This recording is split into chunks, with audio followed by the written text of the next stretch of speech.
Donald Trump Jr. has a brand new grift selling a very old book. With American Judeo-Christian values under attack, there could be no better time than to re-up our commitment to America and to the Christian values that this country was founded on. Go check out the We the People Bible, made in America, printed in America, assembled in America. You're going to love it, and I think the people in your life probably need it too. It's made in America, printed in America, assembled in America, written by Middle Eastern Jewish people, not in America. Okay, all right, sure. I cannot count all the ways that is sad and pathetic. Because there are many. This man is out there literally selling the Bible. You know that people will just give it to you, right?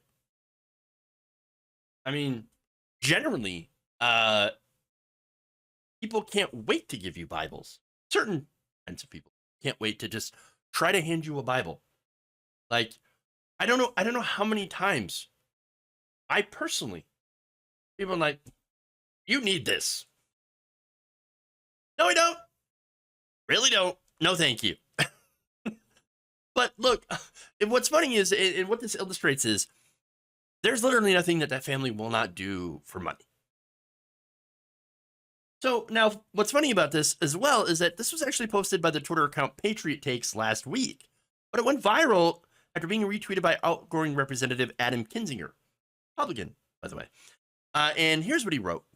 Oh, the irony. The fact that some Christians don't see the problem here is more affirmation that it's not the GOP that has failed Christians, it's the church. Oh, interesting. And then added, good pastors and priests rise up and call this out. We certainly do need more of that. There has been some who are, sensibly religious that have called out the Trump family over the Trump administration. But when it comes to evangelicals, they're pretty late to the party. In fact, look, the Republican Party today, I'll get to the examples of evangelicals finally jumping on the bandwagon. But first, let me note that the Republican Party is not at all, even though they claim to be the party of Christianity, which is insane because we have a secular government that's set up. Okay, the Republican Party is not a good representative of Christianity, of Christian America, or the church at all, or Christian values. Traditional Christian values, what they actually were? Feeding the poor, housing the homeless, welcoming immigrants. I know. Crazy, right? And taxing the wealthy, because rich people don't get into heaven. But look, even if they weren't pretending to, represent Christianity, there's still no place in the United States government for the Bible. Now, for people who believe in it, sure, but there's also places for people who believe in the Quran, believe in, the Torah, who believe in, the flying spaghetti monster, who believe in nothing. That's what a secular government is. It allows everyone, regardless of their religious beliefs, to serve in office, as long as they're not using those beliefs to try to impose them on everyone else. But here's the thing, right?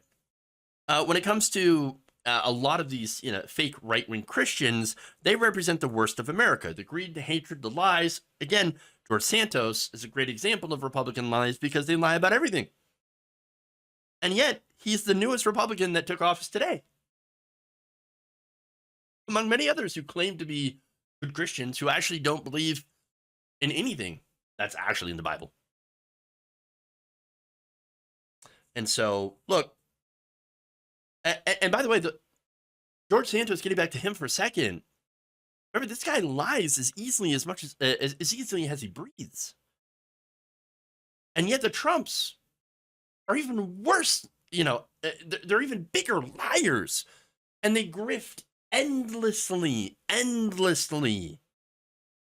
Now, that said, is the evangelical community buying what Donald Trump Jr. is selling, or Trump in general? Remember, the evangelical community is one of the bigger drivers that had actually brought Donald Trump to victory in 2016. Apparently not anymore. Sort of. Not anymore-ish. Let me give you some quotes here. Mike Evans told the Washington Post, quote, Donald Trump can't save America. He can't even save himself. Oh, that's okay. Harsh words indeed. Now, Evans was part of a group of evangelicals who met with Trump at the White House and at one point gave him an award. Now he says he's done. Quote, he used us to win the White House. We had to close our mouths and eyes when he said things that horrified us. I cannot do that anymore.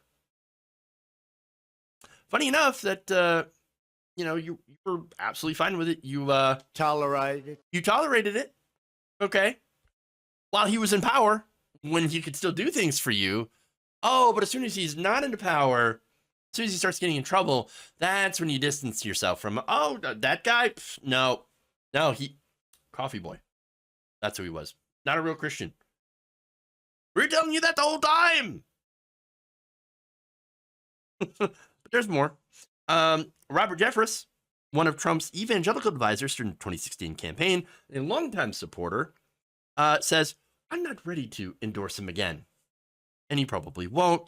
Quote, the Republican Party is headed towards a civil war that I have no desire or need to be a part of.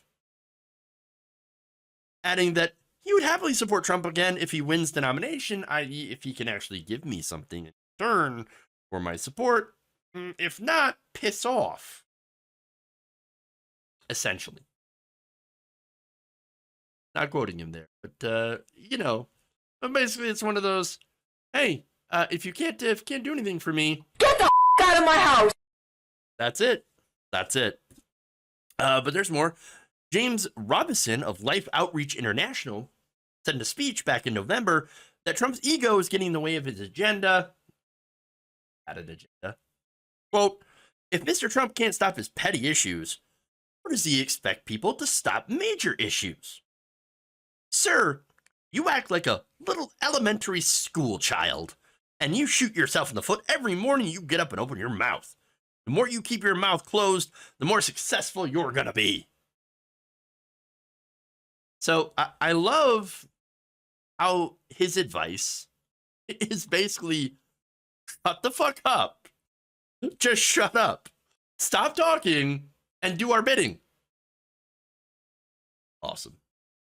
And by the way, our bidding is basically things like, I don't know, stripping and bodily autonomy from them, outlawing things like adult entertainment, pornography or video games, books that they don't like that mention anything about the LGBTQIA plus community, anything that they don't like that offends their little sensibilities. That's what they want whoever is the president of the United States to get rid of. So, by the way, there's one more. Washington Times columnist Everett Piper wrote after the midterms, the take home of this past week is simple. Donald Trump has to go. If he's our nominee, we will get destroyed. It's funny how people keep saying that, and then it turns out to be true. Because everyone around him gets destroyed. But not him. Not yet. At least. Now, that said, does any of that matter to Don Jr.? No, of course not. The only thing that matters to Don Jr. is grabbing every single last dollar he can before the river dries up. And that's what it is. Look, he can see the polls. His father not doing well when it comes to a possible nomination for 2024. In fact, a lot of Republicans are now shifting towards Ron DeSantis. So he sees the family going down. He sees he's been abandoned by the Murdoch press, Fox News, most of it, New York Post, all these different outlets that are conservative have left him. And now the evangelical community also leaving him high and dry because, again, he is no longer useful. And so what Don Jr. is doing is he sees the writing on the wall. And he's like, I gotta grift as many people as I can for as much as I can for as long as I can. And I'll do it by literally selling you the Bible. That entire family, absolutely 100% aimless. But what do you expect from the Trumps?